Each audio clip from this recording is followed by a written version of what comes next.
Well, lawmakers have fewer than 5 days now to pass the state budget, but the Republican lawmakers who control both Ohio's House and Senate chose to sprint and finished it today. The budget is expected to pass later tonight. It includes money for the Browns, tax cuts for the wealthy, and changes to public schools. Our Columbus Bureau reporter Morgan Trow has been covering all aspects of the budget from the very beginning, and now she is sharing how it could impact you and your family.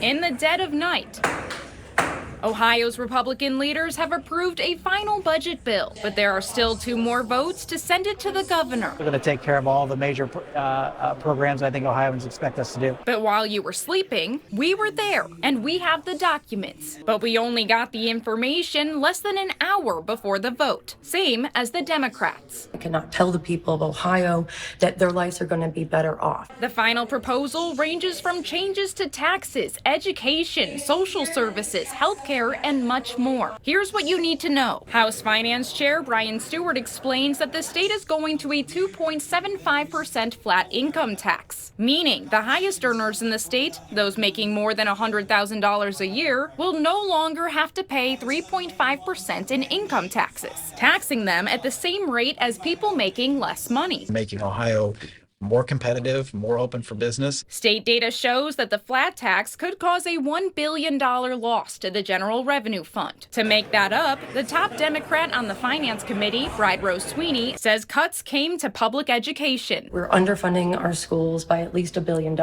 Here are the major education items. Public schools will face hundreds of millions of dollars in cuts, but the funding formula will stay intact for the most part. There's a proposal to cap districts' rainy day funds to 40% of their revenue carryover and refunding the taxpayers anything above that. And if voters pass a school levy, the bill allows the county to unilaterally take money away. We're looking at more local control. How is it local control if the state's Because it's the Budget Commission that is representing the people. The budget also takes away a majority of the educator voices on the state teachers retirement system board, reducing the number of educators from the current 7 down to 3 and adding more appointed investment experts. The stated reason for the change? The last several years of turmoil and lawsuits. Other provisions in the massive budget bill have nothing to do with spending, prohibiting SNAP for sugar-sweetened beverages, requiring public libraries to place books related to sexual orientation or gender in an area away from the public, and adding more reporting requirements for abortion. That budget about choices.